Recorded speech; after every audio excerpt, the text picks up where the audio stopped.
Não, abre aí, porque nós temos que ler alguns versículos, tá? Eu posso ler 10 ou posso ler 15 versículos. Quantos querem que eu leia 10 aí? Diga amém. Deus perdoe você. Quantos querem que eu leia 15? Aí, Deus abençoe você. Ler a palavra de Deus sempre é importante. Se a gente não pregar nada hoje aqui, se eu não estragar o que Deus tem para fazer nessa noite aqui, já está louco de bom. Então, para não estragar, eu tenho que ter certeza, eu vou ler a Bíblia, porque a palavra de Deus não erra e não falha. Crônicas, 2 Crônicas, capítulo 20, vai estar na tela, mas também abra a sua Bíblia, porque o cristão deve sempre carregar a sua Bíblia. Aí se você falou assim, ai meu Deus, logo hoje que eu não trouxe a Bíblia, no próximo culto você está convidado a trazer a sua Bíblia. Preste atenção, vai cair como algo muito especial para você. O texto diz assim, versículo 1, depois disso, depois do quê? O rei de Israel, o rei de Judá, ele fez algumas coisas erradas nos capítulos anteriores, depois em casa você lê. Fez alianças com quem não devia. Eu não sei você, mas quem conhece alguém que já fez aliança com gente que não devia fazer aliança? Quem conhece alguém? Deixa eu ver. Cutuca assim, erga a mão que você conhece alguém. Já fez aliança com aquela vizinha, não era para fazer, mas fez. Esse rei também fez. Então ele teve que fazer alguns acordos, acertos com Deus. Ele quase morreu por causa dessas alianças. E agora ele está escrevendo. E no versículo 1 diz, depois disso, depois de todas essas coisas, os moabitas e os amonitas, com alguns dos meunitas, entraram em guerra contra Josafá. Josafá é o rei. Então informaram a Josafá, preste atenção, porque diz assim, né, que notícia ruim corre rápido. Não tem esse versículo na Bíblia? Não tem não? Não tem? Mas tem um versículo, tem não, né? Tem um ditado que diz que notícia ruim corre rápido, não é assim? Olha só, informaram a Josafá dizendo, um exército enorme vem contra ti, de Edom, do outro lado do Mar Morto, já estão em Hazazon, Tamar, e isto é em Gedi. Alarmado, porque toda pessoa, todo homem, toda mulher, quando recebe uma notícia ruim, má, fica alarmado. Talvez você recebeu uma notícia que não foi tão boa essa semana, mas você carrega junto com você aí, ou pelo menos devia carregar, a Bíblia, que são as boas notícias de Deus para você. Obrigado pelo seu entusiasmo, vai ficar melhor ainda, amém? Alarmado, versículo 3, Josafá decidiu consultar o Senhor e proclamou um jejum em todo o reino de Judá. Eu acho que Josafá fez coisa certa, amém? Quando vem um problema, o que você faz? Eu reclamo, eu saio por aí duvidando de tudo. Não, Josafá está nos ensinando. Ele reuniu todo o povo e disse, nós temos que buscar o Senhor. Nós vamos jejuar e nós vamos buscar o Senhor. Versículo 5. Então Josafá levantou-se na assembleia de Judá e de Jerusalém, no templo do Senhor, na frente do pátio novo, e fez o quê? Orou. O que você faz quando as notícias não são boas? E ultimamente a gente não tem nenhum lugar de acesso que as pessoas têm dado notícias boas. Até as notícias boas parece que se tornaram ruins. Alguns têm tratado assim, né? Mas olha só, versículo 6, e orou, e disse, Senhor, Deus dos nossos antepassados, não és tu o Deus que estás nos céus? Tu governas sobre todos os reinos do mundo, força e poder estão em tuas mãos, e ninguém pode opor-se a ti. 7. Não és tu o nosso Deus, que expulsaste os habitantes da terra perante Israel, teu povo, e a destes para sempre aos descendentes do teu amigo Abraão? Eles têm habitado nela e construíram um santuário em honra ao teu nome, dizendo, se alguma desgraça nos atingir, se alguma notícia ruim chegar, seja castigo da espada, seja peste, seja fome, nós nos colocaremos em tua presença diante deste templo, pois ele leva o teu nome, e clamaremos a ti em nossa angústia, e tu nos ouvirá e nos salvará. Quem crê diz amém. Ele vai nos salvar. Que oração linda! Anote essa oração aí de Josafá, e quando a coisa não estiver boa, ore a palavra de Deus. Nós temos um grupo aí de mulheres que tem orado a palavra de Deus, porque está cheio de crente que fala, é que eu não sei orar, eu começo a orar, me some as palavras. Então se você orar a palavra, nunca vai faltar a palavra, nunca vai faltar o que falar. Leia a Bíblia, orando, vai ser demais. Versículo 10, mas agora, aí estão os amonitas, moabitas e os habitantes do monte Seir, cujos territórios não permitistes que Israel invadisse quando vinha do Egito. Por isso os israelitas se desviaram deles e não os destruíram. Você sempre pode correr o risco de fazer o bem e receber o mal. Sempre. É um risco. Mas eu desafio você, faça sempre o bem. Não importa. Jesus nos ensinou a pagar o mal com o bem, o ódio com o amor. E é isso que está acontecendo aqui.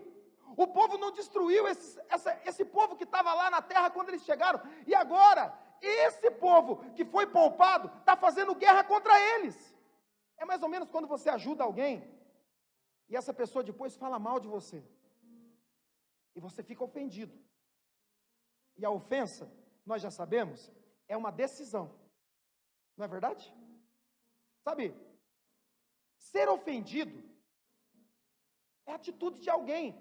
Alguém pode te ofender, em uma atitude, ela pode te ofender. Mas se sentir ofendido, é uma decisão sua. Então escolha nunca se sentir ofendido. Olhe para Jesus. O nosso maior exemplo é Ele. Então agora, versículo 11. Vê agora como estão retribuindo, ao virem expulsar-nos da terra que o Senhor nos deste por herança. Ó nosso Deus, não irás tu julgá-los? Pois não temos força para enfrentar esse exército imenso que está nos atacando. Não sabemos o que fazer.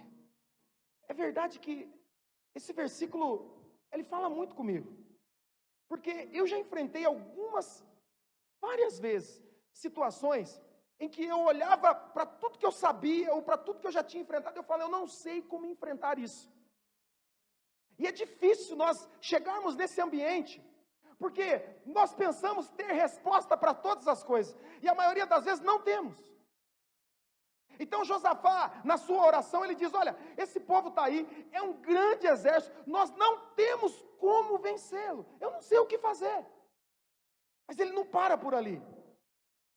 Ele termina o versículo dizendo, não sei o que fazer, nós não sabemos o que fazer, mas os nossos olhos se voltam para ti. Vamos ler esse versículo junto? Quero animar você nessa noite. A minha esposa, quando ela começou aqui fazendo a abertura, né? Ela falou, nessa noite fria, você está aí com frio. Irmão, eu não sei você, mas eu estou pegando fogo, eu não sinto frio, eu quero a presença dele.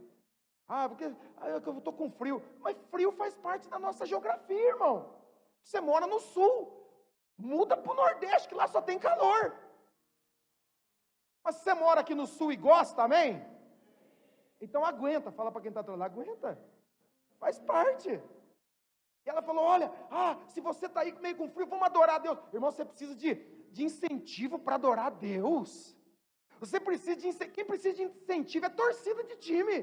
Você não precisa de incentivo nenhum externo, porque o que está dentro de você tem que ser capaz de te motivar a adorar a Ele.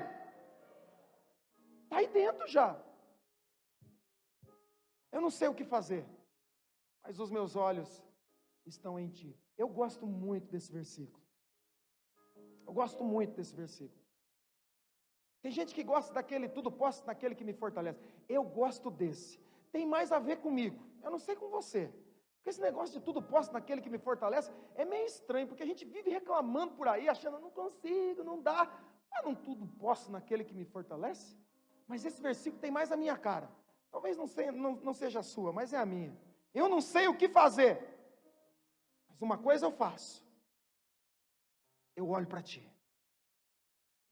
Tem uma regra na adoração, em que a adoração, ela é expressada por tudo aquilo que te domina. Então alguém fala assim: eu quero adorar profundamente a Deus, eu não sei como. Se Deus é tudo em você, então a sua adoração vai ser perfeita para Ele.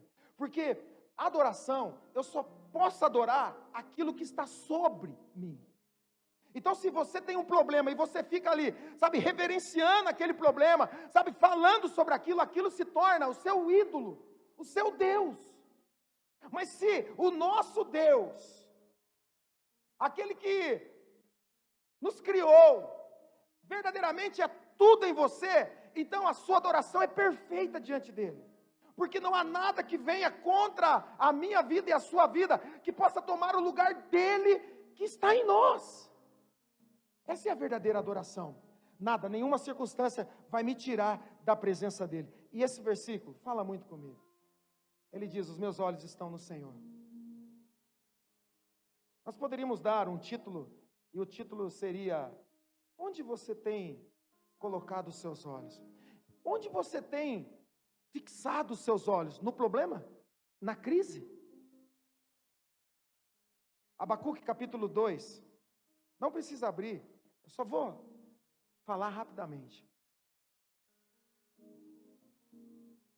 O profeta diz assim: tem muita coisa acontecendo, tem muitos problemas acontecendo, é muita crise. Nós vivemos em um tempo em que as pessoas têm dito assim: é muita crise, é muita crise. Irmãos, quantos aqui podem glorificar a Deus, porque nesse tempo, onde muita gente tem falado de crise, Deus tem prosperado você? Diga amém.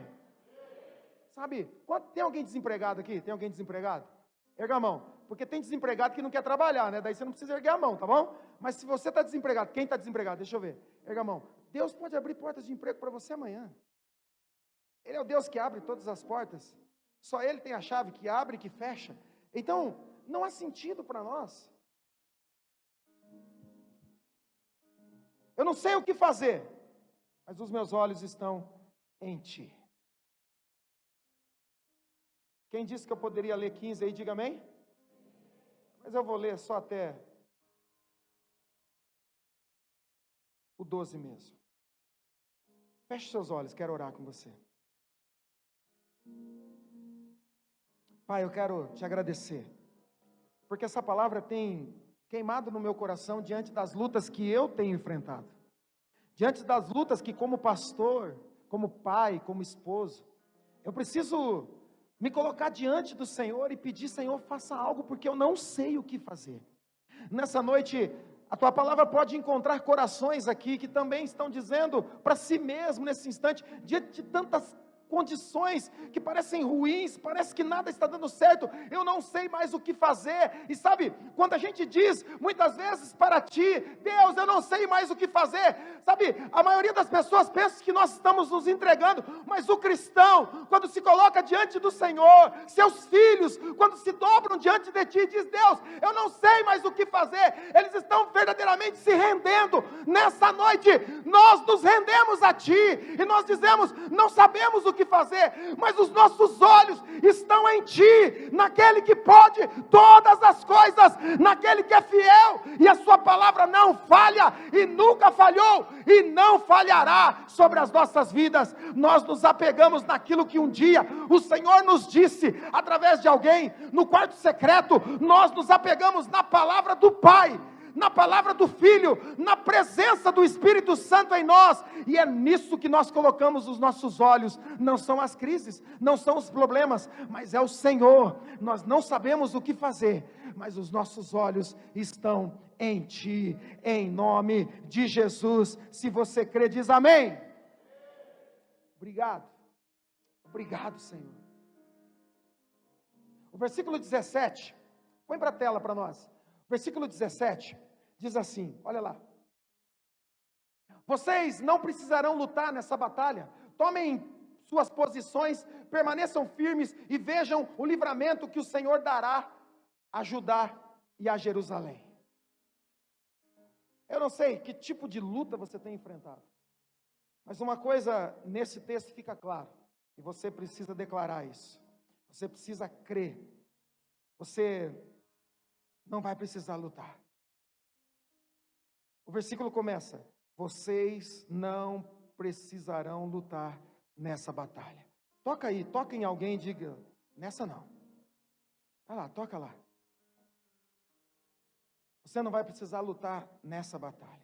Tomem suas posições, permaneçam firmes e vejam o livramento que o Senhor hoje vos dará. Às vezes, nós não temos tanta fé, não é verdade?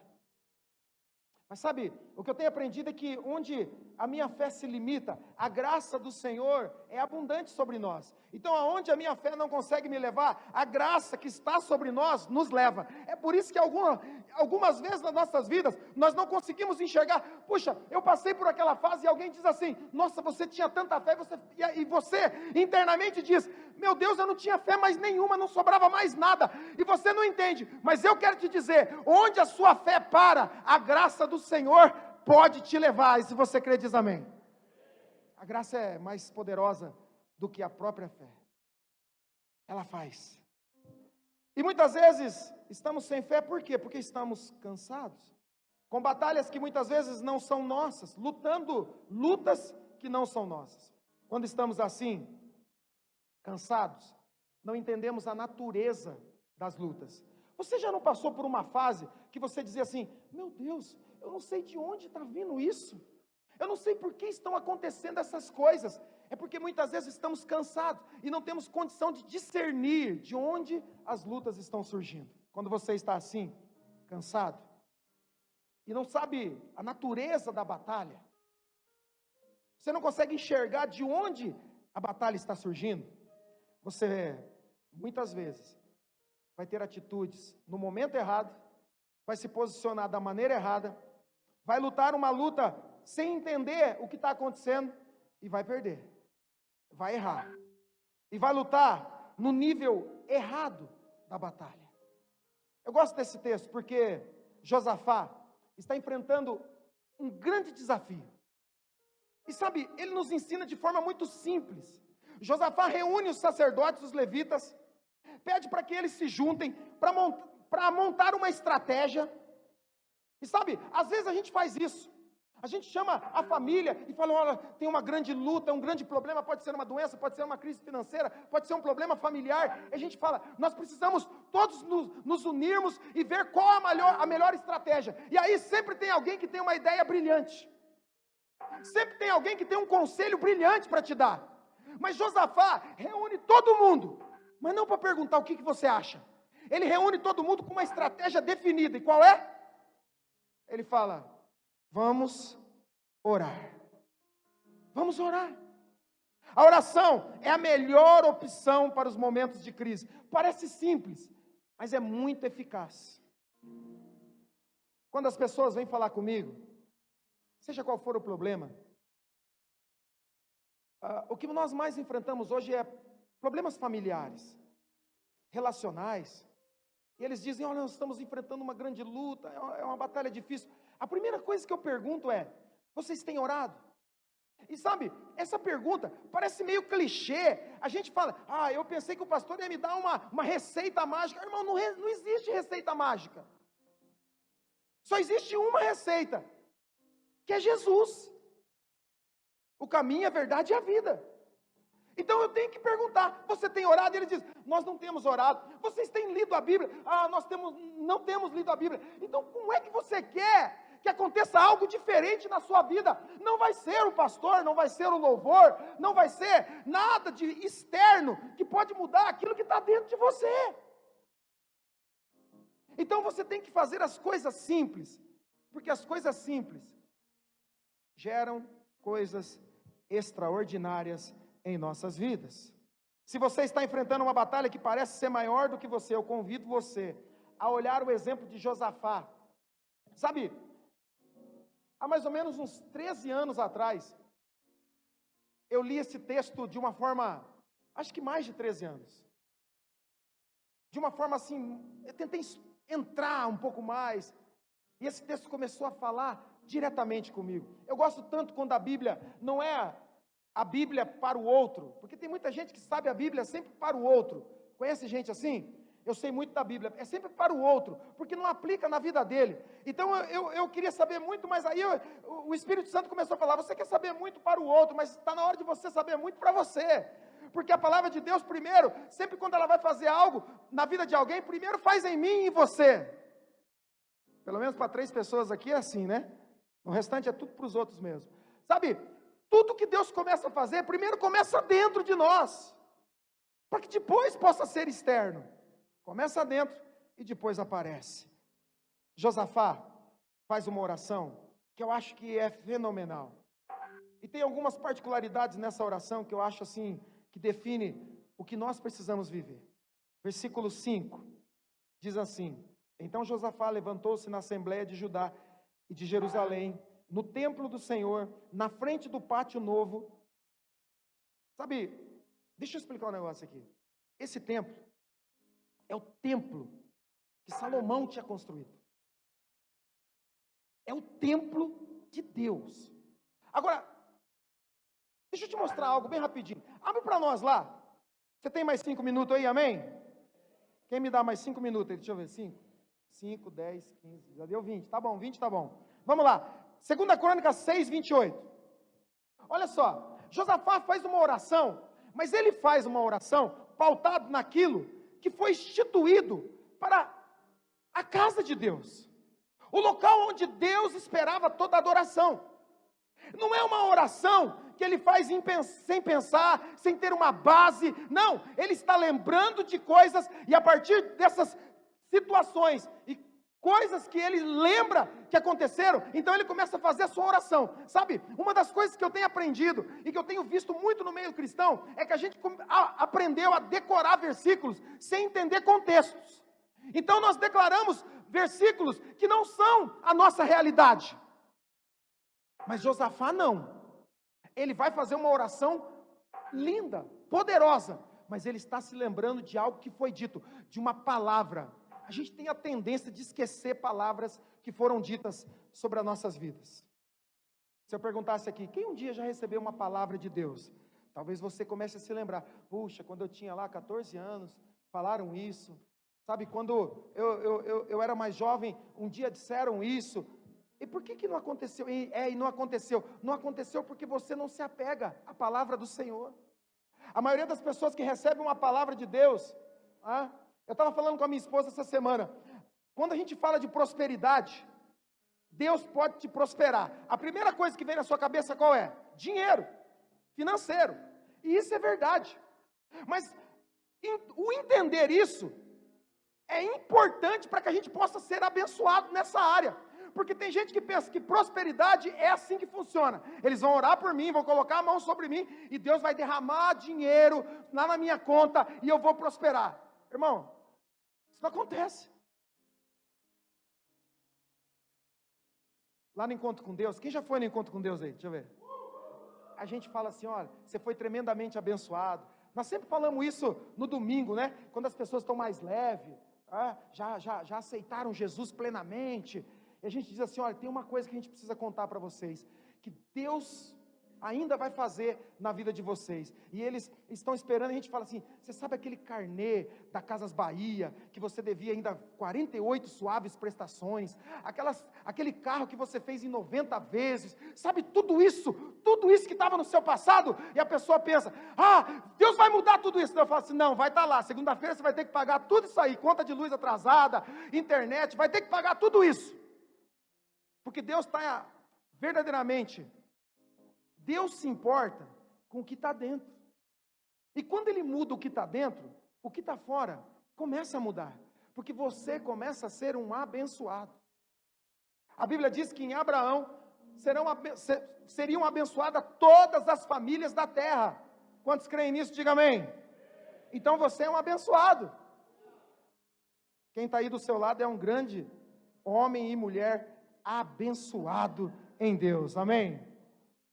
Abriu lá, 2 Crônicas 6, olha só que lindo, versículo 28, esse é o texto que quando o templo foi consagrado, nós estamos lá no capítulo 20, no capítulo 6, o templo está sendo consagrado, e olha o que é dito lá na consagração, para que serve esse templo? Para que é? O que nós devemos fazer aqui? Está lá, ó. Ele lembra, Josafá lembra. E o que diz? Quando houver fome ou praga no país, ferrugem, mofo, gafanhotos, peregrinos, gafanhotos devastadores, ou quando os inimigos sitiarem suas cidades, quando, em meio a qualquer praga ou epidemia, 29, uma oração ou uma súplica por misericórdia for feita por um israelita, ou por todo Israel, teu povo, cada um sentindo as suas próprias aflições e dores, estenderemos as mãos na direção desse templo, e diremos, ouve dos céus, o lugar da tua habitação, perdoa e trata cada um de acordo com o que merece, visto que conhece o seu coração, sim, só tu conheces o coração do homem. Quando foi consagrado, eles disseram, para que fizeram isso? Para que possamos adorar a Deus, para que possamos contemplar a sua glória, e quando a gente estiver em aperto, quando a gente estiver com problemas, sabe, se um israelita sair do seu lugar, se levantar daquele lugar de morte, e entrar aqui e dizer, Deus, o Senhor prometeu que ia nos guardar, o Senhor prometeu que ia nos curar, ou então se todo Israel fizesse uma oração, Deus livraria o povo. Josafá se lembrou, não foi sem pensar que ele fala, reúne todo o povo, o que nós vamos fazer? Vamos lutar? Não, nós vamos orar. Nós vamos orar. Eu não sei se você tem esse hábito de antes de tomar decisões, orar. Se você orar, Deus vai te direcionar. Você precisa lembrar a Deus na sua oração do que Ele disse. Não porque Deus precisa ser lembrado. Deus, o Senhor falou. A minha família está nas tuas mãos. O Senhor falou comigo lá no meu casamento, quando oraram com a gente, e disse que o Senhor estaria nos guardando. Lembra a Deus, não porque Deus precisa ser lembrado, porque na verdade você precisa se lembrar do que Ele tem dito sobre a sua história. Você precisa se lembrar. Lembre, Ele é fiel. Se Ele prometeu, Ele vai cumprir. Josafá diz isso, tudo isso que está ali, e ainda diz mais, no versículo 8, ele diz, nós somos o teu povo. Há um grande problema na nossa mentalidade, sabe, se nós nos consideramos verdadeiramente povo de Deus, então nós não somos mais escravos do pecado, agora nós temos uma herança. Amém? Fala para quem está do teu lado, você é filho, filha, de verdade, não é brincadeira, você é filho, entender isso é fundamental, para aquilo que nós vamos viver em Deus, porque um filho não se desespera na casa do pai, ao contrário, eu me lembro que quando eu casei, às vezes eu tinha que chamar meu pai, pai, como é que faz isso aqui? Às vezes eu tinha que ligar para minha mãe, mãe, como é que cozinha feijão? Entenderam, né? Entendedores entenderão. Liga para sua mãe e pergunta como é que cozinha feijão, quanto tempo que fica. A gente é gostoso, eu não tinha vergonha, sabe, se você não é filho, você se sente envergonhado de fazer perguntas, mas quando é na casa do pai, você tem coragem de dizer, pai, como é que é esse negócio? E o pai fala, filho, o pai vai te ensinar, olha aqui, é muito simples, é facinho, parece difícil, mas o pai vai te ensinar, você é filho, está enfrentando as coisas sozinho, está dando murro em ponta de faca, outro versículo bíblico, não é? Sabe, está lutando contra as coisas que não consegue entender, mas você tem um pai.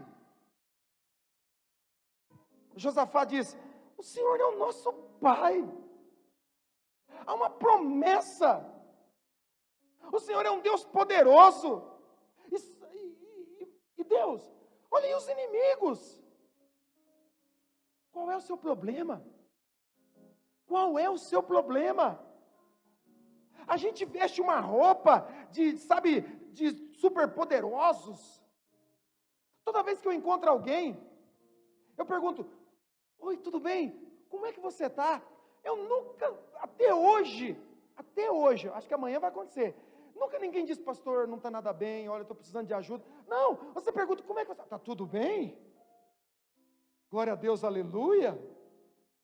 Eis que o Senhor tem posto a mão sobre o meu lar e protegido a minha vida, nada me falta. Está tudo bem. E aí eu entro até em crise, porque se me perguntar, eu vou dizer assim, estou precisando que ore por mim, irmão, estou meio assim, estou pensando, ora por mim lá. Eu falo, será que sou eu que passo por isso? Todo mundo que você pergunta, está bem. Faz o teste, pergunta para quem está do lado aí, está tudo bem?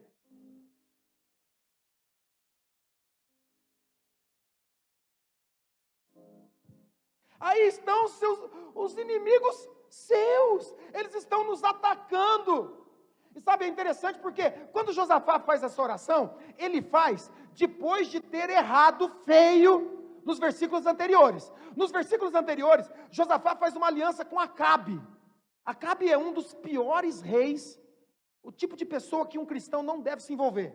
Josafá faz uma aliança com ele, se mete numa guerra que não é dele, ele quase morre. E aí agora ele está enfrentando um outro problema, só que agora é uma nova fase. Tem gente que errou no passado e acha, eu não posso mais agora voltar porque o que eu fiz lá não tem jeito. Tem! Há um perdão sendo derramado sobre a sua história. Você tem o poder de recomeçar. E ele se chama perdão.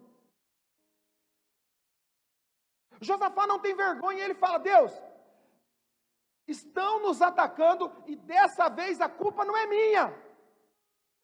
Eu estou sendo atacado, a minha família está sendo atacada e agora não fui eu que dei brecha. Não tenho nada a ver com isso. Alguém diga aí, dessa vez não. Não tem a ver comigo.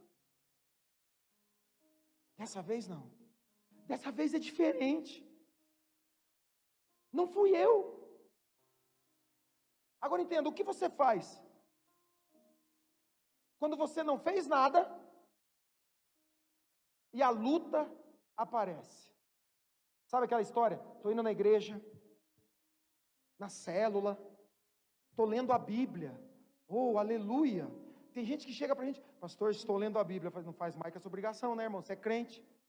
Crente lê a Bíblia mesmo. Tem crente que coloca no stories, lendo a palavra de Deus. Você devia fazer isso toda vez, irmão. Coloca uma coisa melhor, uma novidade para a gente se animar, orando por você. Você é crente, você devia orar e ler a Bíblia, é coisa natural nossa. Alguém diga amém. Não precisa postar isso aí não. Isso é coisa que a gente faz. Todo mundo sabe que a gente faz, amém? Mais ou menos. O que você faz quando você não fez nada e a luta aparece?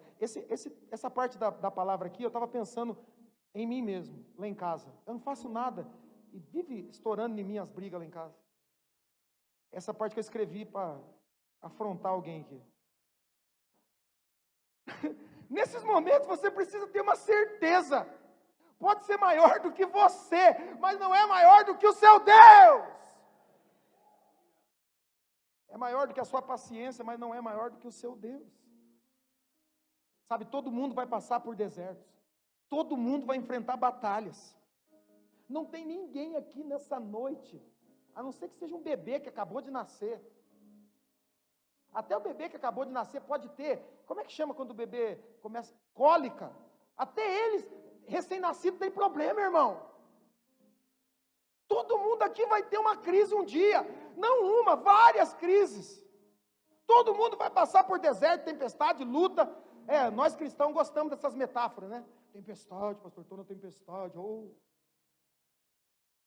No deserto, estou no deserto. Deserto não é o seu lugar. Mas o que vai definir o tempo de luta é o que você declara, é o que você fala. Lembra a semana passada? Quem estava aqui semana passada?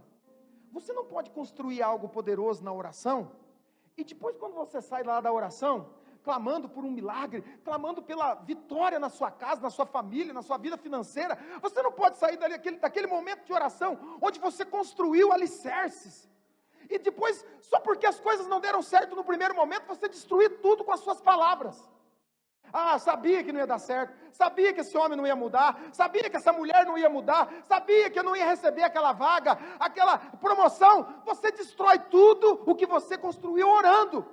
Fala para quem está do teu lado assim, para com isso. O que move a oração é fé naquele que prometeu. Poxa! O que define o tempo que você vai enfrentar isso é o que você fica declarando. Todo mundo vai passar por lutas, mas o que define suas lutas é o que você anda declarando. Declare vida. Lembra Jesus? Lázaro está morto há 4 dias. Para todo mundo não tinha mais jeito, mas Jesus fala, viva, viva. Todo mundo quer uma palavra de morte, está fedendo, cheira mal. Jesus fala, viva. Declare sempre viva, vida.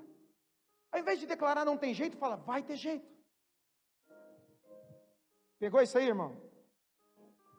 Josafá vai de frente com tudo isso. E sabe, eu estou procurando cristãos que não tem medo. Vai ter luta? Vai ter. Vai ter tempestade? Está tudo certo. Isso faz parte da nossa rotina. Perseguiram os patriarcas, perseguiram os profetas, perseguiram os discípulos, perseguiram Jesus. Irmão, você está achando que você é quem para não te perseguir? Vão te perseguir, mas você em Cristo já é mais que vitorioso. Vai te perseguir, perseguição é o nosso combustível. Eu amo ser perseguido. Onde já se viu andar de bicicleta? E só para você saiba, tá? Depois você olha lá o meu Instagram, hoje foi campeão.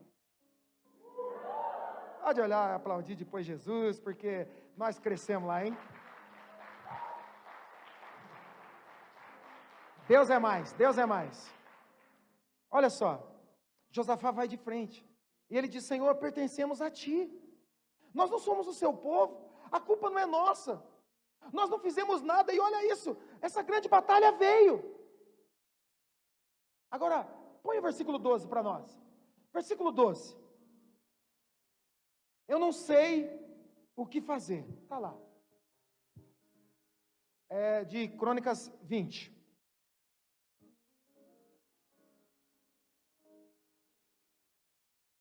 Ó nosso Deus, não irás tu julgá-los? Ó Deus, o Senhor não vai fazer nada. Você já falou assim com Deus? Lembra a semana passada que eu falei que nós transformamos o maior doador no maior devedor? Deus é o maior doador, deu seu filho por nós, e nós transformamos ele no maior devedor. Oh Deus, você não vai fazer nada? Você não está vendo o que está acontecendo?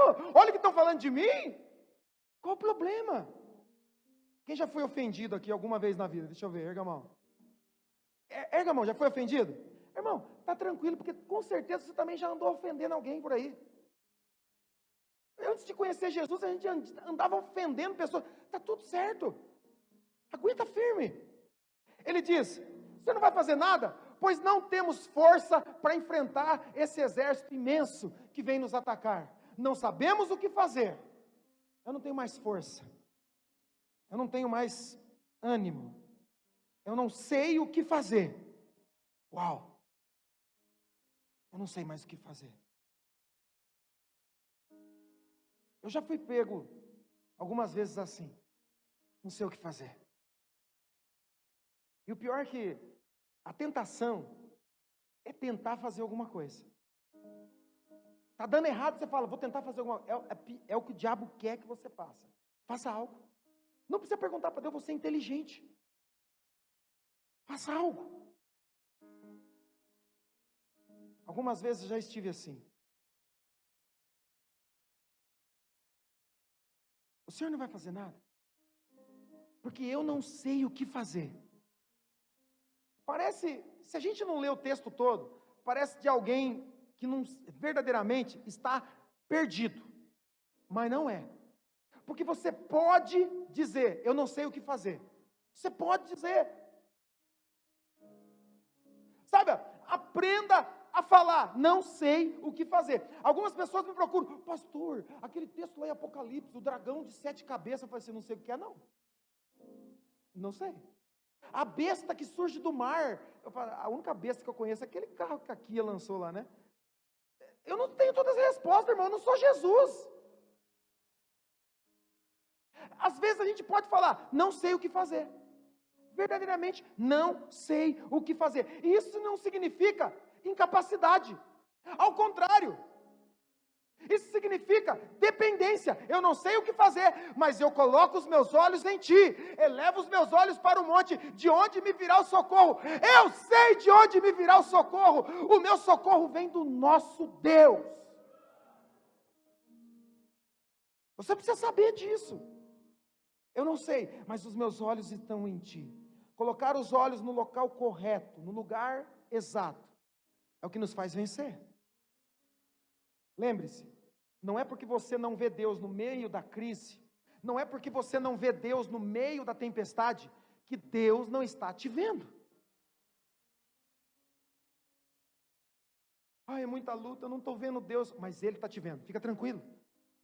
Fica tranquilo, fala aí, fala para quem está do teu lado, Deus está te vendo. Ele está te vendo.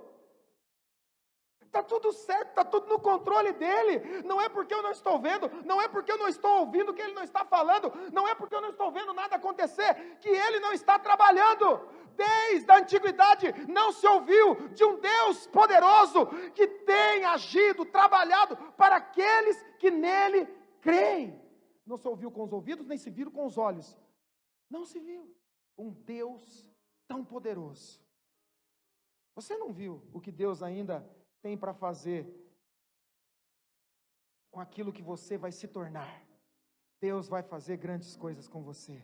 Mude o foco, tire os olhos do problema, coloque os olhos em Jesus. Sabe, parece muito simples, mas é difícil. Não é difícil.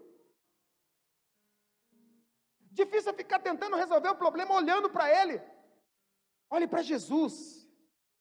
Não foque mais no problema, foque em quem Deus é e no que Ele disse. Essa decisão vai influenciar não só você, mas toda a sua casa. O que você decidir hoje, colocar os seus olhos, naquilo que você decidir hoje confiar, a sua história toda vai ser moldada por essa decisão que você pode tomar hoje. Sabe, eu já disse isso aqui há algum tempo atrás. Sabe, há muito tempo atrás o meu avô aceitou Jesus. Eu nem existia. E depois disso meu pai aceitou Jesus. E todas as promessas que o meu avô, o meu pai, eles receberam de Deus, estão se cumprindo na minha vida, na vida do meu filho, na vida dos meus netos. Alguém olhou assim e falou, nós já tem neto? Sim. 2. Porque neto é uma coisa que a gente não controla, não é verdade, irmão? Filho a gente controla, mas neto não depende da gente, né? Cadê meu filho? Fugiu. Ele sabia que eu ia falar dele hoje. Foque em quem Deus é, porque o que você decidir hoje, as bênçãos que você pode receber do Senhor hoje como promessa, elas vão alcançar todas as gerações a partir de você. Você não entendeu isso aqui não? Não é possível. Estou pregando para um bando de morto. Você não entendeu isso aqui? Aquilo que você decidir hoje, colocar os seus olhos em Deus, essa decisão hoje, a partir de você, vai abençoar todas as gerações a partir de você. Seus filhos, seus netos, bisnetos, tataranetos, eles serão abençoados pela sua decisão hoje. Por favor. Alguém diz assim, o que eu faço, o que eu decido só afeta a mim. Seus filhos, lembra de número 6, a bênção de Arão? Elas alcançarão os seus filhos, e os filhos dos seus filhos, e os filhos dos seus filhos. São gerações que serão alcançadas. Maldições também vêm, mas nós somos daqueles que cremos nas bênçãos, amém? Eles vão ser alcançados. Daqui a 100 anos, eu espero que alguém se lembre. Lembra aquele rapaz que ficou velhinho, pregava? Lembra do filho dele? Lembro. Lembra da filha? Dos netos? Lembro. Está aqui agora. Eu acho lindo isso. Eu não vou estar aqui, né? Mas eu queria que alguém gravasse e mandasse depois para mim. Os tataranetos deles estão aqui, entre nós. Aleluia. Eu espero isso. Eu espero que os filhos dos filhos do meu filho estejam aqui adorando a Deus por toda a eternidade, amém? E para isso nós vamos trabalhar, e para isso nós declaramos, os nossos olhos estão em Ti. Foque no Senhor, porque a batalha é do Senhor. Toda oração tem resposta. Pastor, eu tenho orado e não tem resposta. Você tem orado errado. Ora certo e Deus vai te dar resposta. Porque você ora para Deus fazer a sua vontade. Deus não faz vontade. Deus não se move por circunstância, Ele se move por propósito. Alguém diga amém. Então você fica, Deus, eu preciso disso. Irmão, não é porta da esperança. Isso era o Silvio Santos, lembra lá? Lá tinha porta da esperança. Deus não é porta da esperança, não, irmão. Preciso disso. Imagina, Deus ficaria louco lá no céu, anotando tudo. Meu Deus, isso aqui. E sem contar o quanto a gente muda de ideia. O quanto a gente muda de ideia. Eu queria isso, não, agora não quero mais isso, não. Não funciona assim. Ore de forma correta e Deus te trará a resposta. Versículo 14, diz assim: então o Espírito do Senhor veio sobre Jaziel, filho de Zacarias, neto de Benaia, bisneto de Jeiel, trineto de Matanias. Lembra do que eu falei? Acabei de falar aqui sobre bênçãos de gerações. Olha só esses caras aqui, olha quem eles são. Tem uma descendência gigantesca de profetas, de homens de Deus. Começa com Jaziel, Zacarias, Benaia, bisneto de Jeiel, trineto de Matanias, levita e descendentes de Asaf. Tem uma grande descendência. Sabe, eu espero que daqui, décadas, alguém diga, é descendente lá daquele pastor, é descendente lá do Fábio, descendente do Fábio, do Caio, do Emanuel, e assim vai. Você tem uma descendência, amém? E aí Deus dá a palavra traz a resposta sobre a boca do profeta, versículo 15, ele disse: escutem, todos os que vivem em Judá e em Jerusalém, e o rei Josafá, porque quem ora, tem preferência, entendeu? Quem ora, se adianta. Então ele fala, escute o povo de Judá, povo de Jerusalém, e de forma exclusiva, ele diz, e o rei Josafá. Assim lhes diz o Senhor. Isso aqui é muito lindo, porque a gente vive dizendo, eis que te digo, o Senhor te diz. Olha para a Bíblia. Quer uma palavra profética sobre a sua vida hoje? Quer? Amém? Olha para a Bíblia. Você não precisa que alguém, pode até ser que alguém venha, mas a Bíblia é essa palavra profética sobre a sua vida. Escutem todos os povos, e você, fala o seu nome aí, você, rei Josafá, assim lhes diz o Senhor, não tenham medo, nem fiquem desanimados por causa desse exército enorme.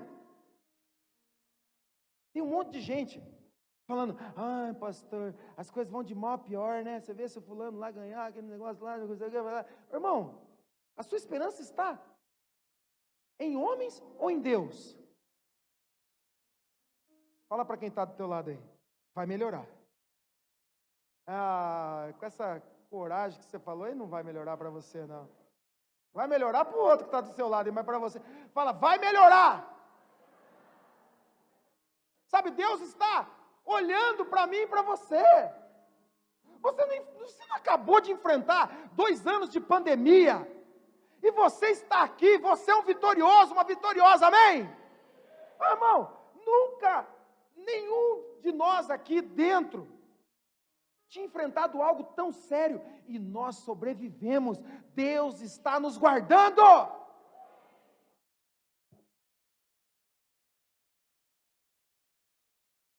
O profeta trouxe a resposta e Deus disse, essa batalha não é de vocês.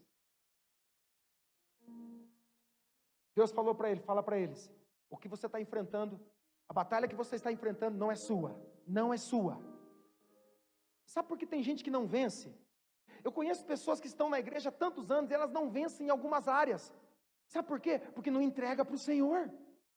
Não entrega, fala, não, isso aqui eu venço, isso aqui eu venço. E geralmente são as pequenas raposinhas que causam grandes estragos, porque naquilo que é grande, a gente não tem a tendência de não levar para Deus, a gente leva.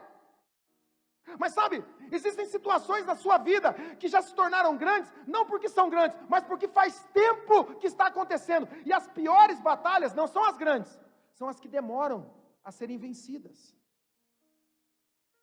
Está lutando contra isso há décadas. Uma hora cansa.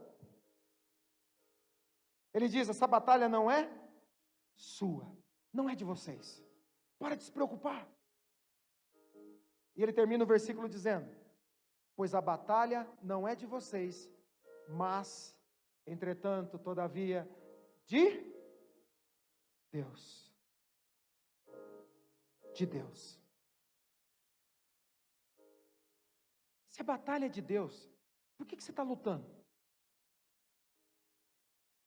Quando eu era mais novo, pouco tempo atrás, eu estava na 7ª série, há pouco tempo, eu sou bem novo. E aí eu tenho um irmão mais velho. Já contei isso para vocês, né? E o apelido do meu irmão era Paulão, você já imagina. E o meu era Tábua, porque eu era magrelo. Eu não tinha nem coxa, era pé, canela e canela. Coxa não existia. Mas eu tinha um irmão que era grande. E porque eu era um menino de paz, mas sempre tinha alguém que queria arrumar confusão comigo na escola. Mas não era problema meu, eu era bonzinho. Mas eu tinha um irmão. Então quando alguém realmente se implicava comigo, aquelas pessoas endemoniadas, não porque eu fiz alguma coisa, eles eram ruins mesmo. Eu falava assim, eu olhava e falava assim, esse problema não dá para mim não, era maior do que eu. Mas eu tenho um irmão, o Paulão.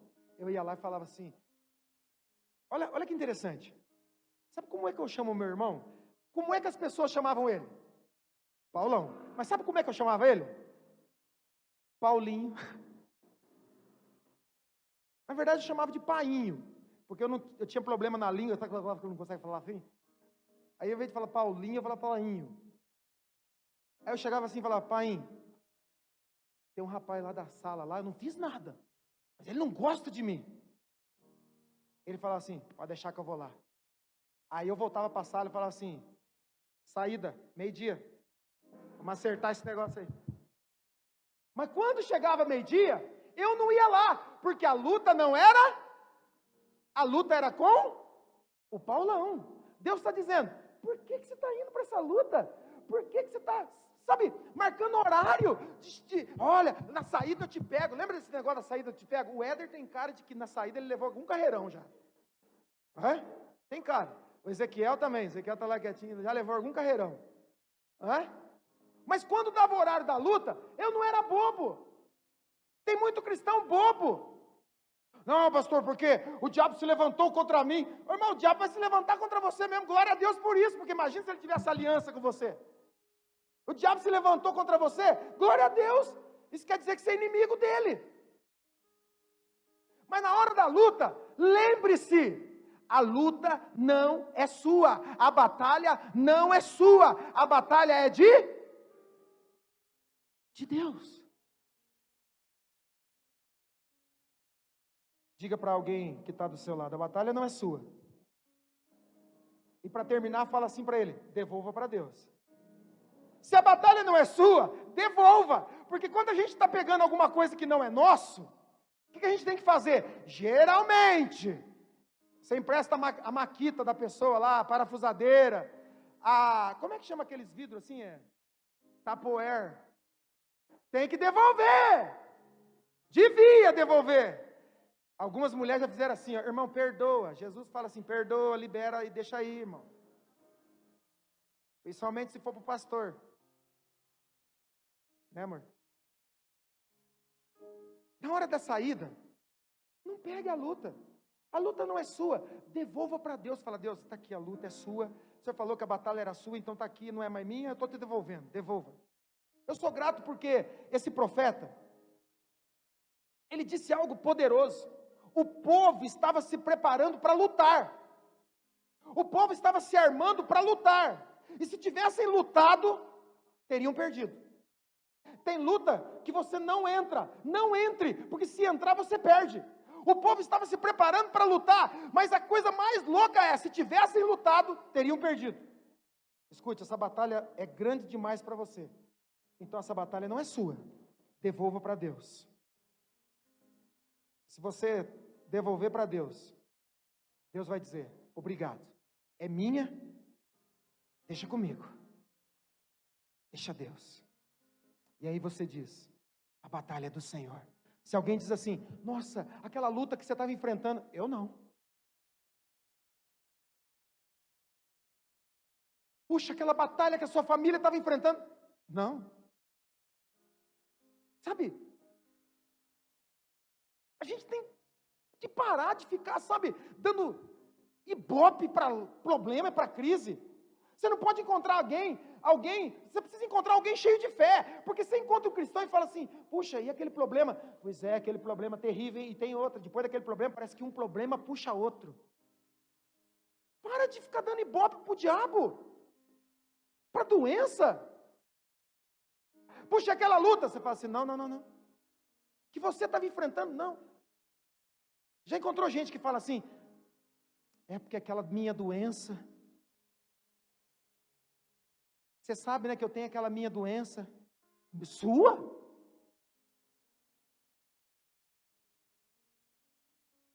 A batalha é do Senhor. Fique de pé aí onde você está.